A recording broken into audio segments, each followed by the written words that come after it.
tuning in to the online broadcast network, AFTERBUZZ TV. Over 20 million weekly downloads in over 150 countries, and your #1 source for after-show entertainment.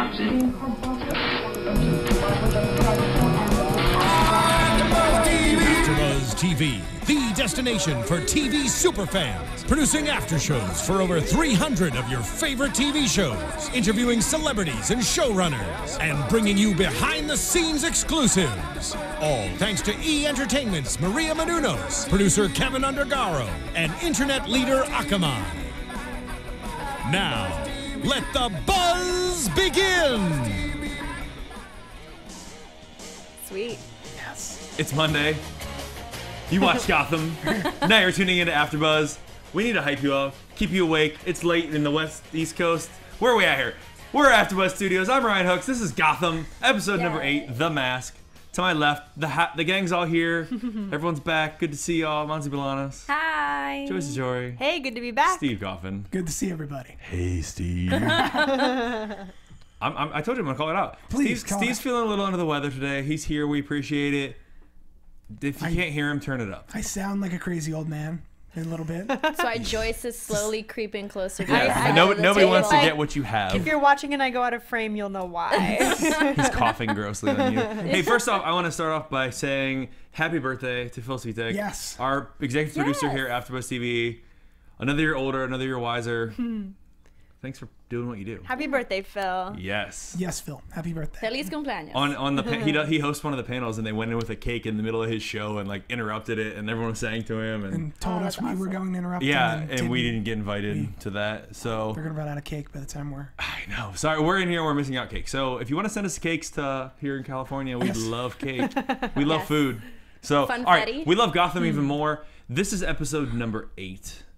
So, Monse, before we started the show, you said this wasn't as good as last week's episode. There were things Penguins about Umbrella. it, yes, that I Do you still agree with that statement now that we're live on the air? Yes, People I are looking still at agree. you. I still feel that last week's episode was better. I liked it. There were certain scenes that I felt were a little pushed, a little forced. Yeah. In this season? In this Or, episode. I'm sorry, this episode. Look This whole season? I'm sorry, today. thing. This episode, yes. This Joyce? episode.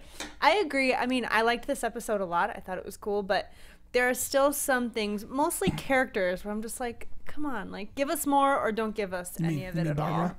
all. Huh? You mean Barbara? Barbara and Yeah. Selena Kyle. I was like, what is this? But Just threw them in a little mostly bit? Barbara, because I feel like she's kind of useless right now, and she's really just being dramatic. She and- really is. So let's go ahead and shout out to some of our fans, Naya A. and Mark Scubio, who both said on the podcast this week that they don't really like Fish Mooney, and they also think Barbara is worthless. Taken from the YouTube comments. So I'm going to have to go ahead and agree with you on the Fish Mooney part that I could do without her, but I'm going to disagree on the Barbara Gordon part. You just love Mainly her. for aesthetic appeal. I don't care if she talks because she's really coming out to be more of like she's like Lois Lane from Smallville, like always is causing problems and she's more trouble than she's worth. I was reading Typical woman. I was reading a review on this episode just before we got on camera, and somebody was saying it might have been more interesting to introduce Barbara now, like in this new relationship with Jim, instead of introducing them in the middle of this, lame part of their relationship. Like, could it have been more interesting if she came in later as someone that he just met? Right. Oh yeah, and they're like And starting their a new relationship grew and blossomed. I don't think he would have time for relationships right now. Well, that would cause more drama, which would be a little more interesting than this. I don't know. Right, I but like the turmoil though that they're having at home. Like Yeah. it gives an extra element to Gordon's character because it's something else that he has to deal with on top of everything else.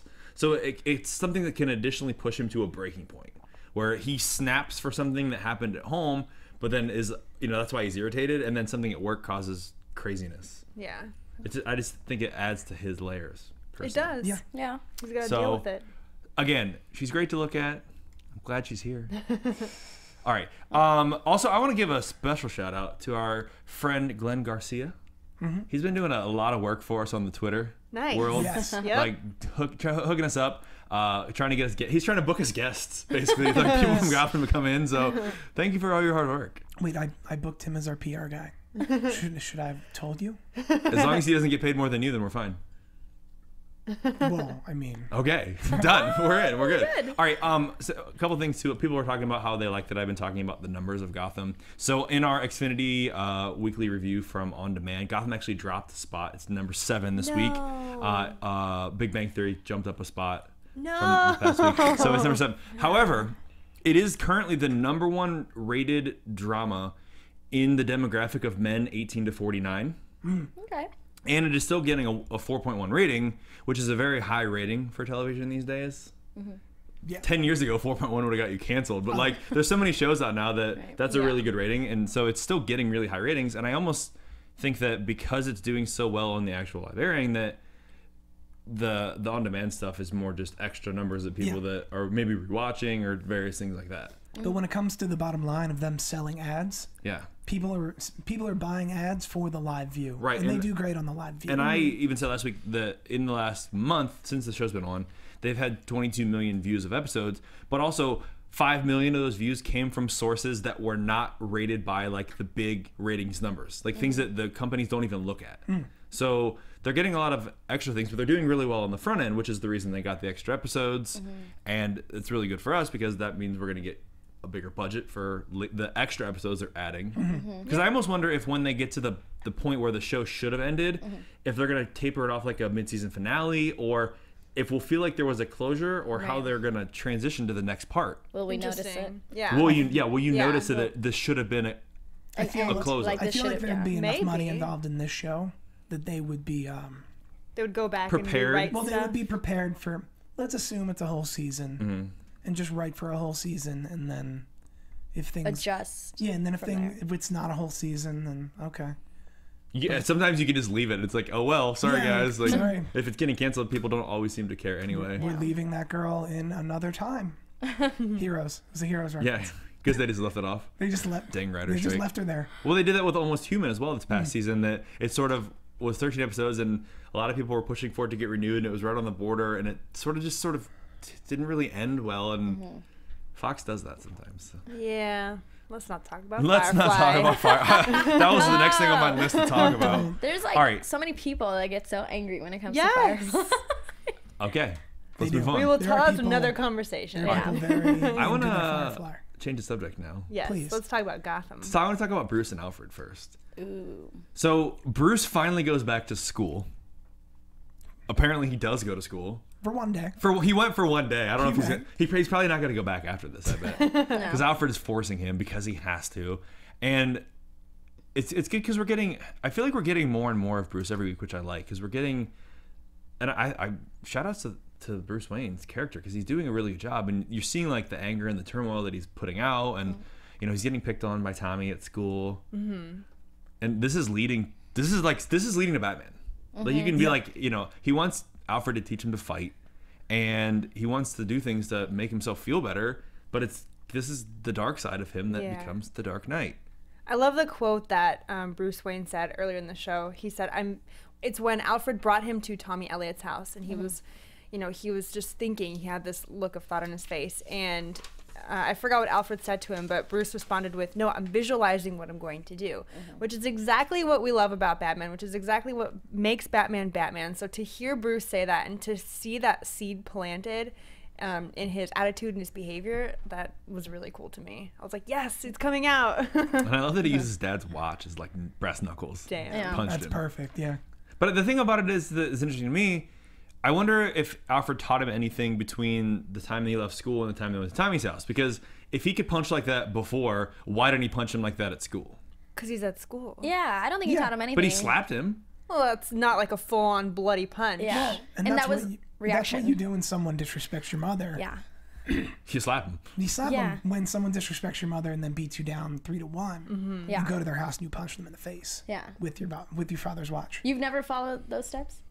Those steps exactly. I don't You just I don't need punch step him? 2 or step 3. Yeah. I mean, Oh. The only thing I thought was a little strange about the whole Alfred Bruce part of the show was that I felt like Alfred was trying to be more of the disciplinary this episode. Like he was really trying to put his foot down and tell Bruce, like, you need to go to school, you need to interact with kids your age. And then at the end of the episode, Alfred's just like, yeah, whatever. Like, He realized he was wrong. Yeah. okay, he realized he was wrong, but like did he really think violence would be the answer? I think he felt like, all right, he needs to get it out. He's all this built up anger from, you know, everything he's gone through, so he just has to let it out. Yeah. And I think, And that'll be the one time. I agree. I don't think this is like a If recurring Bruce keeps thing. going back to school, no one's going to mess with Bruce Wayne. Yeah. I'm curious though, because the story of Tommy Elliot in the comics is that Tommy and Bruce were really good friends for a long time, but Tommy hated his parents in the comic books. So Tommy staged the death of his parents by messing with their car and whatnot. His dad died, but Bruce's dad saved his mom in surgery, which is what caused Tommy to resent Bruce and his family. So I wonder if this in the show is after all that. Like, were Bruce and Tommy friends before we meet them now together? They had to be. Yeah. Because when he walked up, he said, "Hey, Tommy." Yeah. So he at the very least knew him. But he didn't think he was going to see this side of him. Yeah. At I that guess. moment. So, and I thought it was cool that they played off Tommy. Like, it's kind of ambiguous if his parents were home or not. So I was wondering if maybe his parents are dead at this point. I don't know. Well, I would think not, because the way he asked about Bruce seeing his parents die and like seeing the blood and the guts and like being intrigued by the fact of a dead body. Like, I feel like if one of his parents would have died, he would have seen a dead body. You know, regardless of if it was a funeral or when, he would have seen it. So That's true. I feel like they're just maybe playing around that. Maybe it's just sort of the beginning stages of like his plan or something. I And don't maybe know. they become friends after this. I mean, maybe he realizes, you know, he did something wrong and they are cool for a little bit, and then it progresses from there. Maybe. So it's the early part, perhaps. I could see that. This is the basis for respect, that they become friends that way. Possibly. I think that I'm just excited that Alfred is going to teach him Yes. to beat people down. Oh, yeah. Because I feel like there's going to be some more fighting. And I was talking before about the picture hanging in the room, and I actually was thinking about, you know, there's all these different partnerships forming. I wonder if there's going to be a partnership later down the road as well with Gordon and Alfred, in terms of some kind of mutual thing where, because, you know, they both have this past that's along the same lines, and they both are looking for the same things in the city, and, you know, And they both care for Bruce. Yeah, and, exactly. They both have Bruce's best interest in mind. I would see that happening with Alfred taking the lead on that. Alfred coming to Gordon Yeah. and being like, look. I need your help. He listens to you, he respects you. Yeah. Exactly. Reaching out to him, yeah, for sure, that could happen. All right, let's move right along. I think that my least favorite part of this week was Fish Mooney. I'm just kidding. No, You guys are such haters. Oh my God, No. you read it? Literally, I Listen. wanted to say that. There are things about the storyline with her that I really enjoy, and I think that there is an extra dynamic, which is cool because of this mob war that is coming, because of her character and involvement, and especially this part with Liza that we're getting this week, because this is an unknown element to the Penguin's character who seems to know everything. At the same time, I feel like the Fish Mooney character is just like, I don't know, it's overacted, or like it's too much. Like, it could just be a little, I don't know. Why? But She why? exists in that world. I know. Yeah, like why is it that she's overacting? Because a lot of people on YouTube said the same thing. They were like, she's overacting, I'm so over Fish, and I don't get it. I love her. I don't think she's overacting. I think her character, that's just how it is. Well, the glory of a show like AFTERBUZZ TV, we can have opinions that are different. Because you and I are different, Monse. We're about the same height, though. Sometimes. This is getting real. Yep. It's getting real. Good thing we sit next to each other. Elbows are going to be thrown by her. I will say though, if Fish was an actual character in the comic book and that's how they played her out in live action, I think that's really cool. I think I could picture her costumes in comic book style, in the art styles. Yeah, especially like the red in the hair. Yeah. And I the mean, and contrasting colors today she had on that silver dress with like this weird that neck gold piece. necklace that looked like Yeah. Like she fits the bill for a really crazy villain I agree. in a comic book. So do you think then that there is a potential for her to become an actual villain that they add in? That's not like, you know, You her mean current in role. later issues? Yeah, I mean, it's later in the season that she actually, later issues, whatever you want to call it, later in this season, next season, or third season even, that she becomes an actual villain that they've created for Gotham specifically.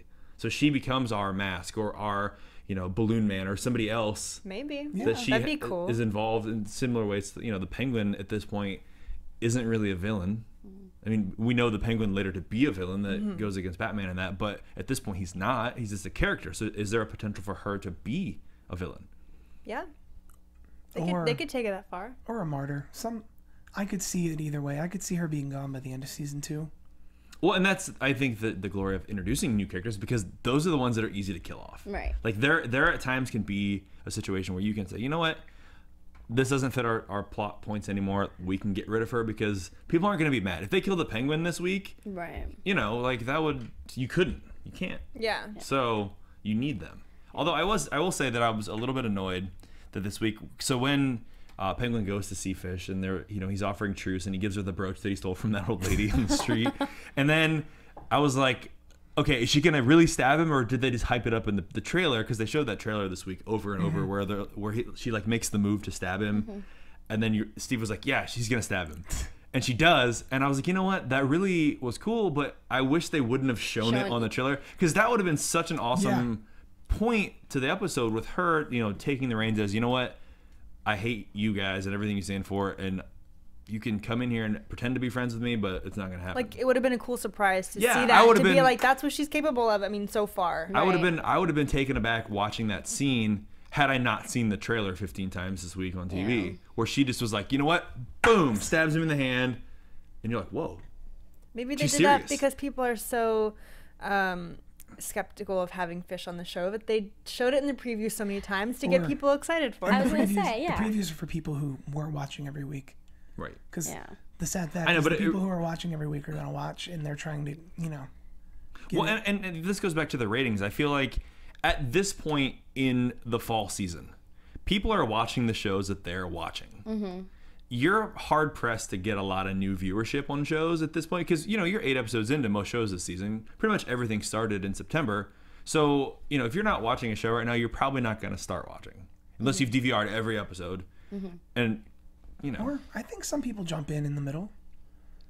Yeah. Well, I mean, and I can see it happening, but I feel like something like that's a really cool thing in the story that would really take people by surprise is ruined in a trailer for most of the people. Yeah. That's not uncommon even for movies, even when they start to show your movies. But I think if you think about it, that was probably just like a very cool point in the episode that they were like, we can pretty much show you. But all the other cool points they wanted to. But they could have shown Penguin hanging Timothy upside down, the new Umbrella Man. Yeah. But then that wouldn't have made as big of a impact, because who's Timothy? It wouldn't have mattered if you would have saw Penguin looking at somebody hanging upside down. They could have even showed from behind.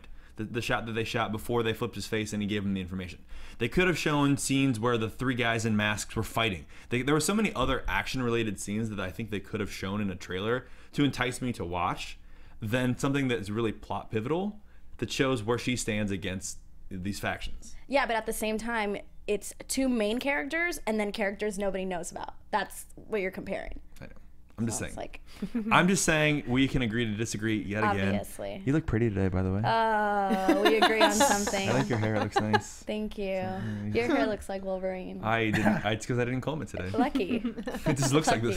This is what I look like when I don't comb my hair. All right. So Liza wants out. That we learn as well. She does do what Fish asks her in the aspect of poisoning the tea and getting the information off of the ledger by stealing this key. But she comes to her and she wants out. She's afraid for her life. Do you think she's getting feelings for Falcone? A little bit. A little bit. If anything, she pities him and she feels bad for him, and she's kind of developed that emotion towards him by seeing how he is. Like, he seems to be caring He's a nice guy. and affectionate to people that he respects and cares about. So I feel like to her, this is a little bit of a conflict. Well, I mean, you don't keep friends around by being rude to them, and then that's how they kill you. But Or betray you. her job wasn't necessarily to get attached, and Right. I guess it's hard not to when someone is genuinely appreciating you. If she was a guy, she would have not got attached. You guys are all the same. Seriously. Typical woman. Again.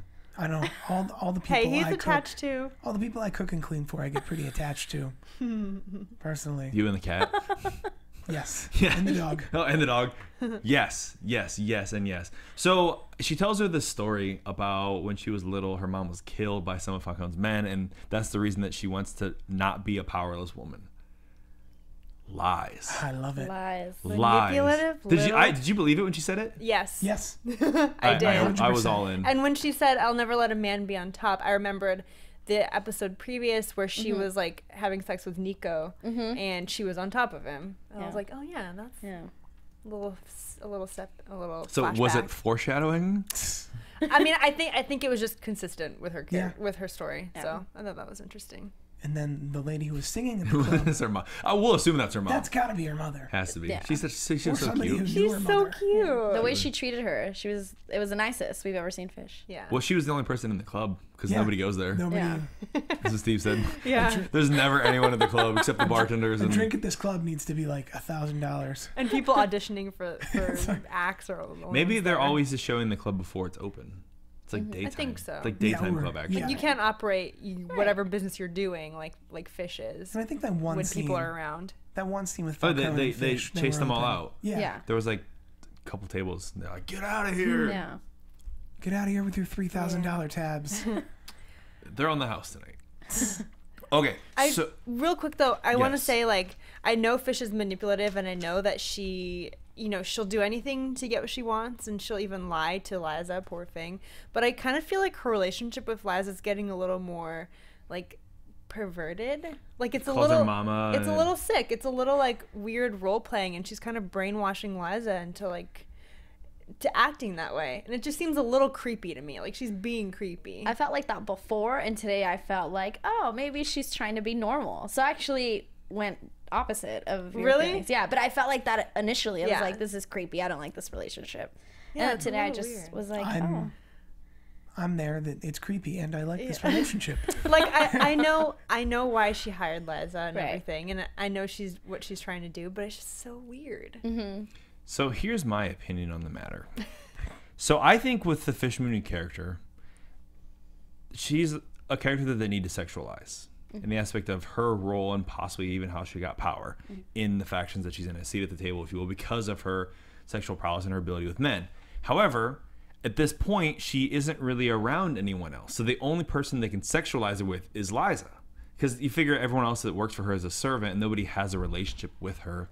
So this is like them trying to show us that she's a sex symbol and that she has sexual powers over people, regardless of male or female. That's true. And it That's may a good come into point. play later on that it becomes over somebody else. But right now they're just reminding us, hey, by the way, Fish is really good at This is convincing how people. she does. This what is how she does does what she does, and this Yeah. is why she is where she is.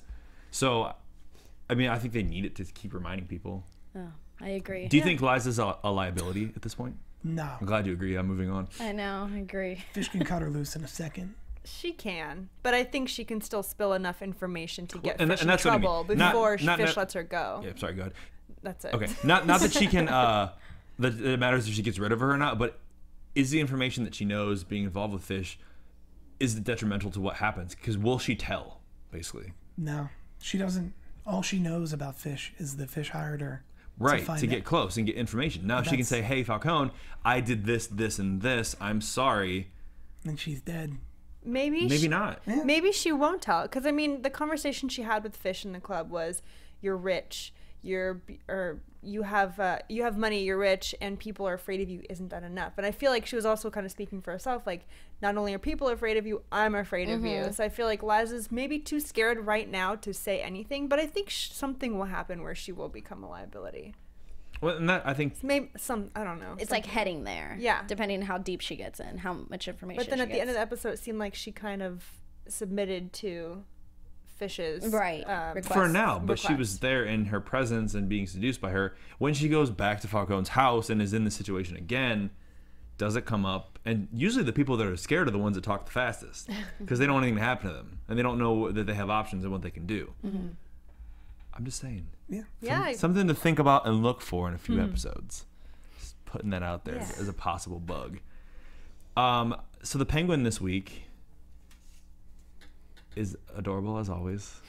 Always. As always. I think I liked that he gave the brooch to his mother That's after so he funny. was Yes. stabbed. Like I was like, I wonder if there's still blood on it from his hand. she licked it clean. Fish licked it clean. And I like that the mother's crazy Yeah. as well. Just So, and the reason I go here is because I'm thinking about things that are possible liabilities for other people. Because the Penguin obviously takes Timothy, who is the new Umbrella Man, and gets information about this potential person in the Falcone camp.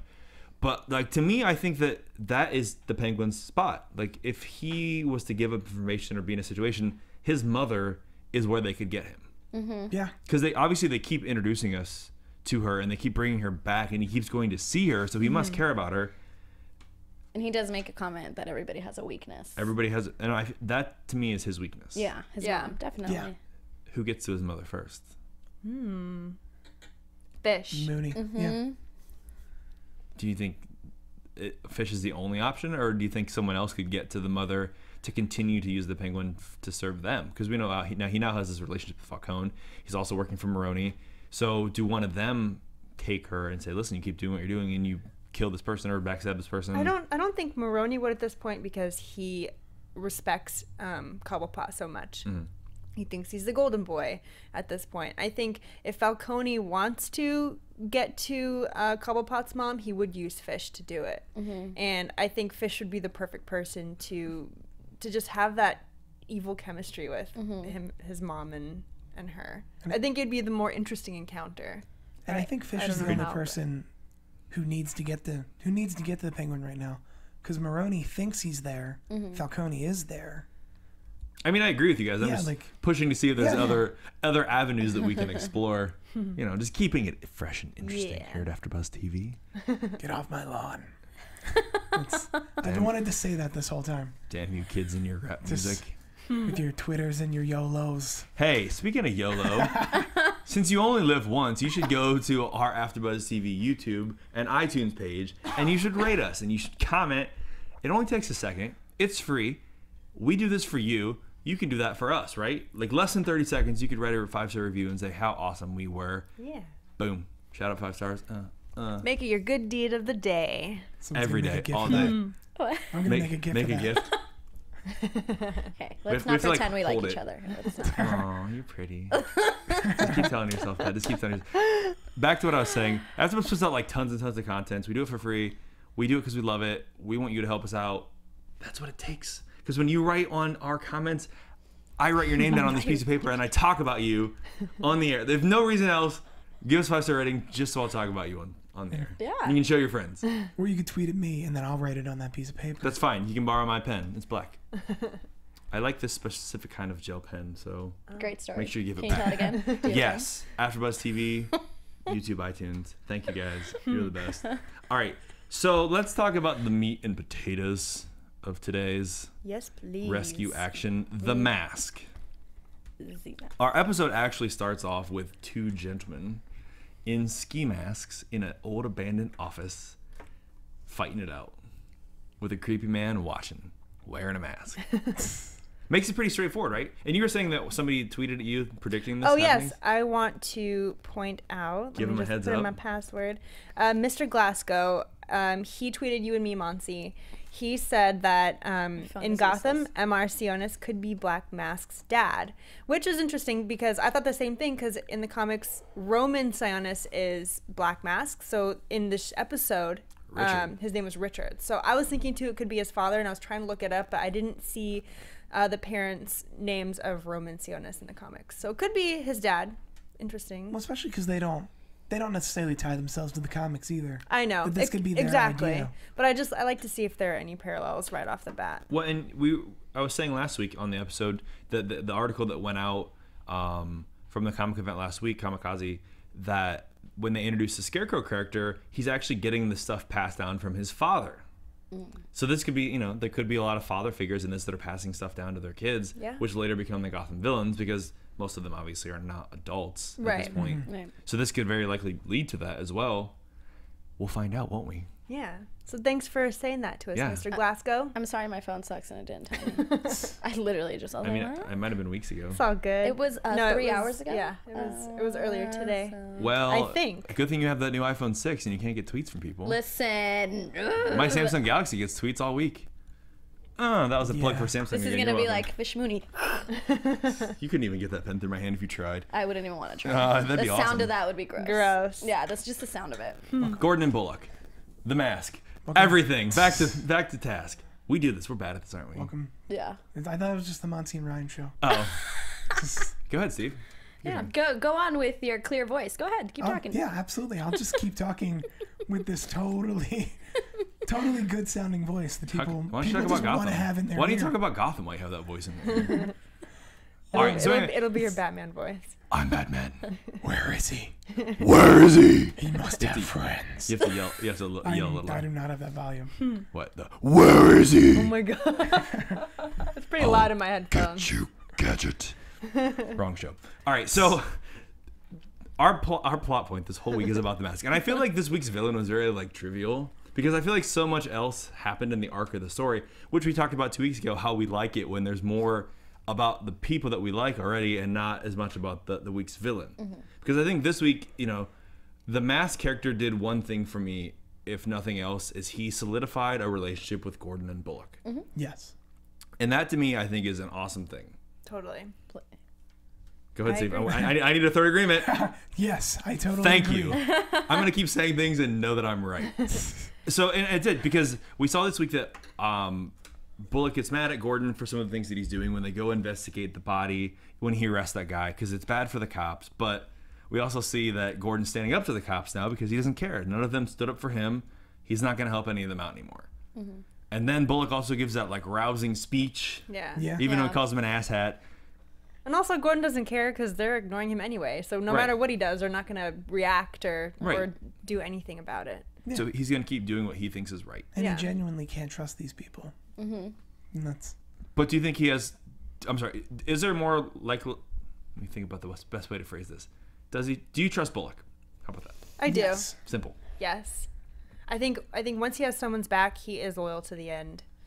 I believe it. Despite his past, despite his crookedness and you know his relationships with different people, I think once he has your respect and your trust, he will keep it. Yeah, and I think he decided 2 episodes ago, whenever we found out that About his old partner? exactly. I think that's when he decided he was going to be on Jim's team and go I all even the think way. even more so after the Penguin returned and then he like went to help him last Right. week. Like that to me was where he really solidified his trust and his trustworthiness. That they're together now to the end, whatever happens. And I think that we're building allies as well because I think Captain Essen is on board and she wants to help. And next week we're getting Harvey Dent. So we're getting more and more allies every single week that are going to start fighting for this cause. Good. Jim's gonna need allies when his girlfriend walks out on him. Seriously, you're tripping. Tripping. You asked for all this information. You can't handle it. Yeah. There's no crying in baseball, Barbara. I mean, I don't know if I feel like this is the worst possible thing. She's a liability. Yeah. She's a huge liability. Bottom Got line, to go.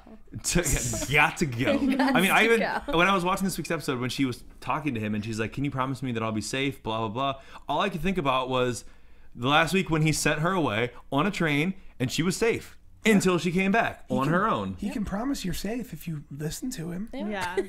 Listen, woman, do what the man says. I love how she was like, "Tell me it will be okay. You can lie to me if you need to." Right. And I'm sure he lied to her by saying there are no monsters. Yeah. Of course. But then she walks out anyway. It's like she's probably like, "Oh, he lied to me." But the You truth, asked him Yeah, to. you asked him to lie, and she's Yeah. like, "Why do you lie to me, Jim?" the truth is, I'm going to protect you from these monsters.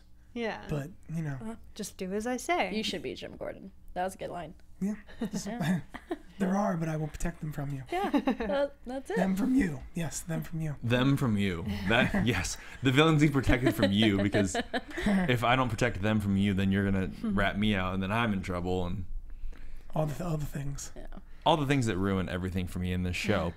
And I think the reason that people dislike Barbara so much. Yeah, But I do agree with you. I feel like Richard Sionis's character this week was kind of like, it was just kind of forced a little bit.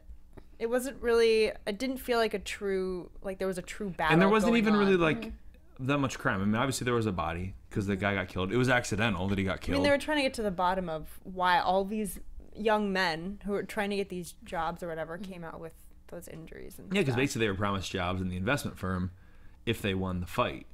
So this is like a weird, twisted fight club. Yeah. Yeah. I think it's supposed to be called the False Facers Society or the False Face Society. One of those. Since they wear Maybe the that's masks. around when Roman comes around. But And maybe he comes out of this. Maybe he's one of the investment people that were in the fights. maybe. and I think some of those rich people that were watching it, I think they're a part of a bigger thing. Were The those rich Waynes were people? I actually thought those were like employees. I thought one it of was them, One of them employees. had, I think it was both, maybe. One of them did have a One of hit them on their One of them head. had a bruise, but all of them had money out and they were taking bets. They're investment bankers for high-end people. I'm sure Fair they all enough. have money. So that's probably just the employees watching. Yeah, That's maybe. what I think.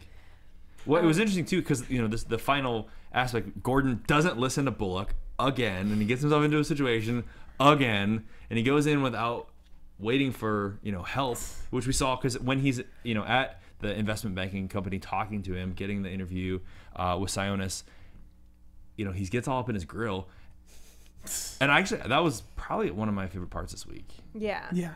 Because I like this concept of Gordon and these demons and this dark side, and because we haven't seen it yet. And going rogue and all like that. he's starting to go rogue. He's starting to just do whatever he wants because he doesn't care anymore, and it's almost like we're getting to a breaking point where, and not necessarily that he'll actually break, but things are happening that he's doing that seems to be that he's disregarding everything else. So I don't know. What do you think about this whole Gordon demon thing? Like, what kind of backstory do we have? What do you mean? I mean, obviously, have they talked about it much? I don't read the comics. I've already mentioned this. I wonder, is there like history about Gordon that we know before this point? Not that I know of. I mean, the only GCPD experience I'm having is just reading Gotham Central, and he's already retired. So I don't know if any of you guys know. Yeah, if you know, leave tweet. comments. I mean, yeah, leave comments about Gordon and I'm his not an early expert. his Yeah. early career, even if we know anything before where Gotham picks up, because obviously they talk about his past and his willingness to fight, and not even that he wants to fight, but he's not afraid to fight. But there has to be a reason. And even Sionis comments, "You've killed people. I can always tell a warrior when I see him." So there are things about him, and that was the reason I made the concept too later of him and Alfred, because they have a similar past in terms of being soldiers or being in war, things like that could lead to a friendship with them. I think, but I think if you're an American soldier overseas and you have the ideals that Gordon already has, then you come back to your home and see how corrupt it is. That might be all the motivation. And maybe I missed that at the very first episode, because he did come back, Yeah, and Gotham was his home. But that's all it is. That he's a cop now, and he has a chance to make a change. And whatever burdens he carries, most of those came from war and all that stuff. And he clearly knows how to fight, because he took all three of those people out. Yeah. I mean, regardless of if they couldn't fight at all, there were still three of them with potential weapons. Specialized in melee combat. Yeah, he sword fought with a pipe, Yeah. taking out the Mask himself. Which was so weird because that ended so quickly. It was so So fast. I was Yeah. like, wait. It was cheated. So he got knocked out because he hit his head against the cubicle. Like, Yeah. I was like, come on. But well, Jim Jim maybe Gordon hit your head against the cubicle. I guess. But with then the I was sheer blunt thinking force of Jim Gordon. Richard probably doesn't have half the experience Gordon does fighting and all that stuff. Right. He's just usually he leaves his guys do the fighting. He for watches. him. He He gets off watches. by watching. I just thought it was so weird how quickly it ended. Yeah. I thought the whole fight thing was a little shortened. Yeah. And I thought that it was weird they threw the Mask in there like at the end to fight him. It's almost like, oh, we have to figure out how we can catch him. Okay, let's just have him fight, and then it can be a short little fight, and then we'll catch him. Just for this episode, if it took out Selena Kyle's scenes, they could have extended the I feel fight like scene. there's more to Sionis than we know yet, that we're gonna find out in the later weeks. He'll be back. He'll be back, and Think he'll be back? and he's a part of something bigger. To the question they were asking, With that group of people, you think that's all related? I think that's all related, and the conundrum of why did all of this start happening after the death of the Waynes? Yes, and they I'm glad that they like actually talked about it. Yeah. It's one of those like elephant in the room sort of things where they commented on the past villains and the Balloon Man and the pig or The goat. the goat. That's it. Yes. Not the pig. The goat. I'm thinking about the goat and the bridge and the wolf and the cabbage. I'm sorry, the goat. And they commented on them actually being people involved, and they commented on the fact that this all seemed to start once the Waynes were killed. Right. So, what happens next? Are we doing predictions? No, I just want to know, what do you think happens next? Like in Gotham and like the development of the story. Harvey Dent shows up. No. I'm just being difficult. You're missing what I'm going here with. Fine, let's talk about AfterBuzz TV predictions. Then. Yay, because that seems Seems like where we're at. Let's just go. Where do you think it's headed? I asked the question. answer your own I asked question the that we question. don't understand. Hold on. Predictions. Okay, I had to say it. I feel better even if it was late. I ask the questions. I don't answer the questions. It's totally different. When you sit in this chair, you may ask the questions. We want your insight too, Ryan. I talk enough. Monse, I want you to talk. Okay. I think, unfortunately, Barbara will be back.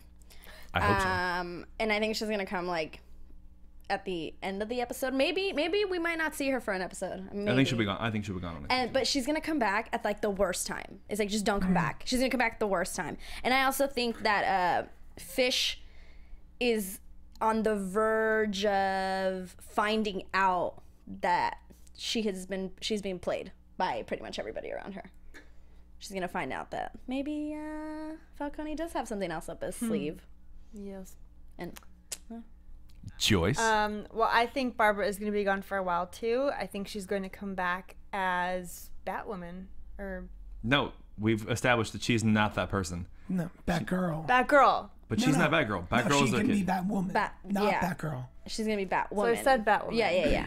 Yes. So she's going to come back as Batwoman, or as in the starting stages as Batwoman, unless she already is, that we don't know yet. No, God no. No. So, and I think she's going to try to help Gordon. So, And like, I don't know Fail. what she left in the note, but Yeah, I think we'll find out more about the note next week. ultimately she'll come back to help him, possibly as Batwoman. Steve? I think the note will say what we think it'll say, which is, there are monsters out there. You might be one of them. I don't want to be with you anymore. And then hopefully we don't see her for a couple episodes, because she as a character is kind of just dragging. She's dragging Gordon down. I'm not a fan. Otherwise, I think Liza's gonna keep going. She's not gonna be a liability, and Falcone's not gonna find out. And that's the only weapon Mooney has. I disagree with you. I think Liza's going to be found out, but they're not going to do anything about it, and they're going to keep pretending so that Fish thinks she has this asset. I think the Penguin's going to figure it out because he's smarter than Fish. Yeah. And I think he's going to tell Falcone because that's what he does. And they're going to just play it out and see what Mooney does, but they're going to be a step ahead of Mooney and everything that she does. Yeah. Yep. Yeah, you're right. Gives us the opportunity to take her out if we need to, or put her in a position where she's not in power. Sounds good. That's what I think. I liked it. Is going to I go like how down. these all sound. Drops mic. No, I'm not out yet. I gotta roll us out of here because this is AfterBuzz TV episode 8, Gotham the Mask. Thank you guys for being here. Hey, ladies, why don't you tell us where we can find you? You guys can find me on Twitter and Instagram at Monse Bolanos, MonseBolanos. You can Bolanos. also catch me on the Scorpion podcast. Thank Joyce, you. you're welcome. You guys can find me on Twitter and Instagram at Joyce Ajouri. That's Jajouri. And on the Sunday Night Walking Dead podcast and Tuesday Night Agents of S.H.I.E.L.D. podcast, if I could say that correctly. Dude, how about The Walking Dead this week? That's not good. Steve? You guys can find me at Steve Kaufman. That's Kaufmann. You can watch me this Wednesday on the Modern Family podcast, hopefully with a normal voice. Yeah. Or not. You're going to get a job at Midnight Radio on KLOS 17.5. And I'm Ryan Hooks, and you can find me at RyanHooks92 on Twitter, Instagram, Facebook, and Snapchat. And as always, AfterBuzz TV. See you next week. Peace out. Now drop the mic. From executive producers Maria Menounos, Kevin Undergaro, Phil Svitek, and the entire AfterBuzz TV staff, we would like to thank you for listening to the AfterBuzz TV network. To watch or listen to other after shows and post comments or questions, be sure to visit AfterBuzzTV.com. I'm Sir Richard Wentworth, and this has been a presentation of AfterBuzz TV. Buzz you later. The views expressed herein are those of the hosts only and do not necessarily reflect the views of AfterBuzz TV or its owners or principals.